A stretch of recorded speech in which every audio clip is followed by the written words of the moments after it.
हाँ, सबको नमस्कार, नमस्ते। आज हमारा republic party of India Athawale national secretary and हमारा नॉर्थ ईस्टर्न रीजन का ऑब्जर्वर माननीय विनोद निकाल जी हमारे पास है। असम तक की तरफ से आपको हार्दिक स्वागत है असम में, और हमारे चैनल की तरफ से भी आपको बहुत बहुत धन्यवाद। आप इतना बिजी आदमी है, लेकिन हमारे चैनल को आज एक मौका दिया, टाइम दिया है, इसलिए हार्दिक स्वागत है।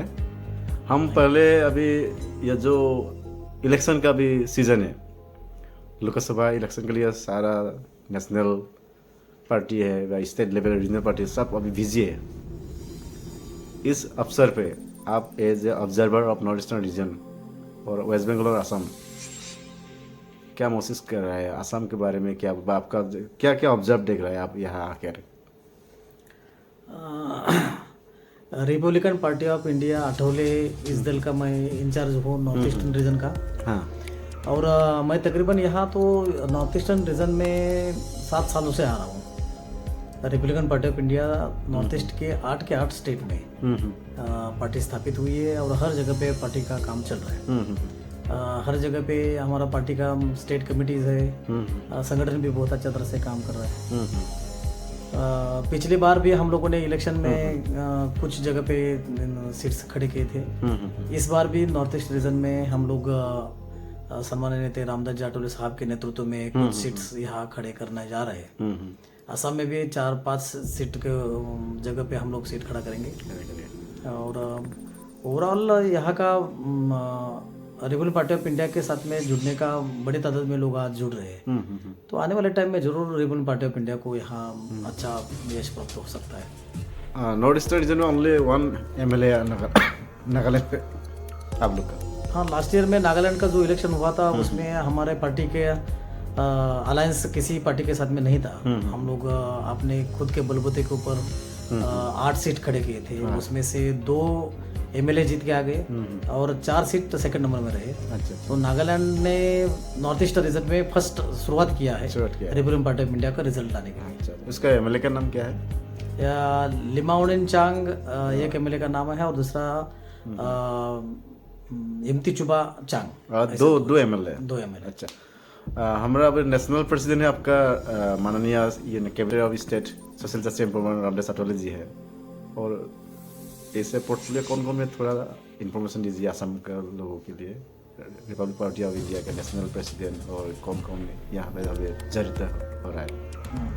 तो Republic party of India Athawale इस दल के जो नेशनल प्रेसिडेंट है तथा भारत सरकार के social justice and empowerment minister सम्माननीय रामदास जी आठवले साहब है। और उनके माध्यम से हम लोगों ने नॉर्थ ईस्ट रीजन में बहुत सारे लोगों को जो जैसे कि डेवलपमेंट का काम हो, उनके माध्यम से बहुत सारे काम असम में भी हुए हैं, अलग अलग स्टेट में भी किए हैं। और सभी जो भी दबा कुचला वर्ग जो है, जो शेड्यूल कास्ट है, शेड्यूल ट्राइब है, माइनॉरिटी है, अदर बैकवर्ड क्लासेस है या जनरल कम्युनिटी है या economically weaker sections general community में से है, ऐसे जो भी गरीब तबके का आदमी जो समस्या से ग्रस्त है ऐसा आदमी मंत्री जी के पास जाते हैं तो उनको न्याय दिलाने के लिए मंत्री जी काम करते हैं। नॉर्थ ईस्ट रीजन में भी उन्होंने 7 साल में बहुत अच्छा से लोगों को न्याय दिलाने के लिए काम किया है। अच्छा। और उनकी फ्लेक्सिबिलिटी देख के बहुत सारे लोग पार्टी ज्वाइन कर रहे हैं। अभी आपका जो ऑब्जर्वर बेनिस में क्या क्या देख रहा है यहाँ नॉर्थ ईस्ट में, असम में सोशल जस्टिस एंड एम्पावरमेंट जो एक तरीका है, क्या जस्टिस ये है सिक्योर्ड है क्या नहीं है आपके वजह से? तो मुझे तो लगता है कि भारत देश के अदर स्टेट के अगर मुताबिक हम लोग चलते हैं, अगर बात करते हैं तो कि जात व्यवस्था बाकी के स्टेट में बहुत बड़ी तादाद में देखने को मिलती है और जाति के आधार पर और धर्म के आधार पर बहुत सारे क्रैशेस वहाँ देखने को मिलते हैं। ज़्यादा से ज़्यादा जाति के आधार पर वहाँ बहुत सारे लोगों को प्रताड़ित किया जाता है। लेकिन उसके मुताबिक अगर आप नॉर्थ ईस्ट के बारे में सोचते हैं तो नॉर्थ ईस्ट रीजन में जात फैक्टर नहीं चलता है। तो सबसे बड़ी बात है, बहुत इंपॉर्टेंट बात है। तो जाति के आधार पर यहाँ ज्यादा से ज्यादा किसी को प्रताड़ित किया नहीं जाता है। नॉर्मल ऐसे बहुत सारे नॉर्मल चीजें रहेंगी, कुछ जगह पे ऐसा होता रहेगा। लेकिन जैसा कि अदर स्टेट के मुताबिक यहाँ मुझे इतना ज्यादा प्रभाव नहीं, मुद्दा नहीं देख रहा है। यस। अभी आप लोग का जो पार्टी है असम में कौन सा कॉन्स्टिट्यूशन में देना आप लोग का ऐसे प्लानिंग? वैसे तो हम लोगों ने बराक वैली में बहुत अच्छा तरह से हम लोग हमारा पार्टी का संगठन है। उसके बाद में धुबरी डिस्ट्रिक्ट में है, बरपेटा डिस्ट्रिक्ट में है, उसके बाद में डिब्रूगढ़ में भी है बहुत अच्छा, लखीमपुर में है। तो ऐसे कुछ जगह पे हम तकरीबन असम के 17 डिस्ट्रिक्ट में हमारा संगठन काम करता है पार्टी का। तो जिस डिस्ट्रिक्ट में या लोकसभा क्षेत्र में अच्छा होगा उस जगह पे कुछ कैंडिडेट हम लोग उतारने की कोशिश कर रहे हैं। अब आपका क्या एक्सपेक्टेशन क्या है? एक्सपेक्टेशन हमारी जो रिपब्लिकन पार्टी ऑफ इंडिया की जो नींव है, डॉक्टर बाबा साहब आम्बेडकर जी ने 1956 में एक ओपन लेटर करके भारतीय समाज को दिया था, जो कि भारत में रहने वाले सभी जाति, धर्म, पंथ और स्टेट्स, प्रांत के लोगों ने एक जगह पे आके देश की संसदीय लोकशाही को जिंदा रखने के लिए, उसको मजबूत करने के लिए रिपब्लिकन नाम का एक दल ऐसा निर्माण करे। और वो रिपब्लिकन दल के माध्यम से जो भारत की संविधान के माध्यम से जो मूलाधिकार दिया है, जो फंडामेंटल राइट्स यहाँ के लोगों को दिया है, वो उनको संघर्ष करके होगा तो उनको मिलवा के देने के लिए उनको लिए संघर्ष करना चाहिए, ऐसा बाबा साहब की नींव थी। तो रिपब्लिकन पार्टी ऑफ इंडिया की ये जो विचारधारा है, ये जो आइडियोलॉजी है, ये यहाँ के कॉमन पीपल्स के लिए या ईच एंड एवरी पीपल के लिए बहुत ही कारीगर आइडियोलॉजी है।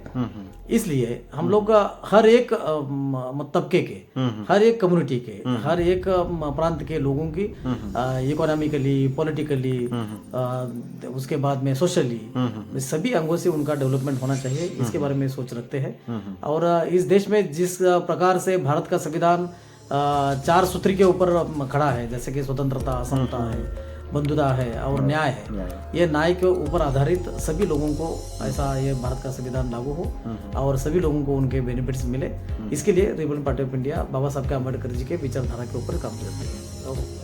वैसे तो हमें बहुत अच्छा तरह से लोगों का इस जगह पे समर्थन मिल रहा है। असम में जैसा बीजेपी है, कांग्रेस है, एजेपी है और अभी राइजर दल है, आवाम भी, टीएमसी है, उसको छोड़कर क्यों रिपब्लिक पार्टी अटवाले में ग्रासरूट लेवल का जो जितना आदमी है क्यों आ सकेगा? इसका मतलब जरूर, क्योंकि कैसा है कि हर एक पार्टी का मतलब अपने अपने जगह पे हर क्यों चूज करेगा आपको? जरूर, ये हमको जानना चाहते हैं। जरूर, हर एक पार्टी का अपनी अपनी सोच रहती है, अपनी अपनी एक आइडियोलॉजी रहती है, जो फिलोसफी रहती है, उसके आधार पर वो अपनी पार्टी चलाते हैं। जैसे कि रीजनल पार्टियां रहती है, उनका तो रीजनल माइंड रहता है, लिमिटेशन भी होता है। हाँ, लिमिटेशन होता है।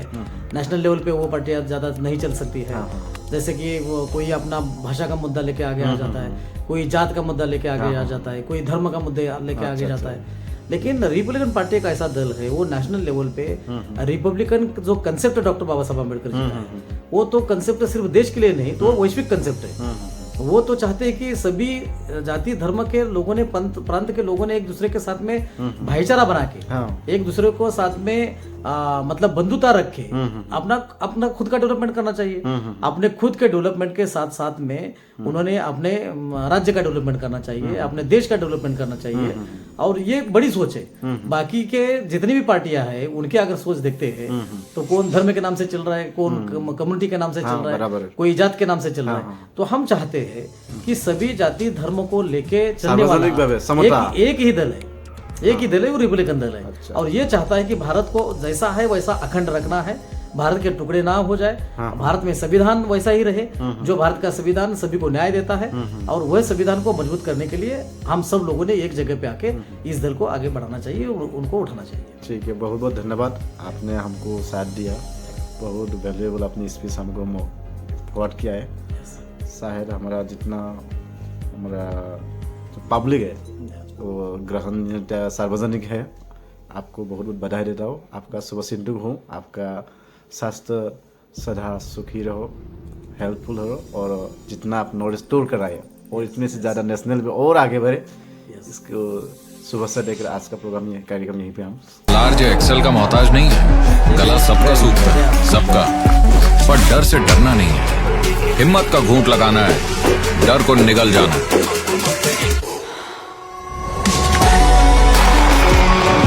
छोटा घूंट, बड़ा घूंट, डजंट मैटर ब्रो, तू बस हिम्मत का घूंट लगा और डर को निगल जा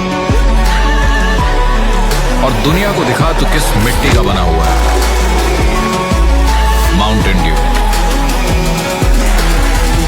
डर के आगे जीत है।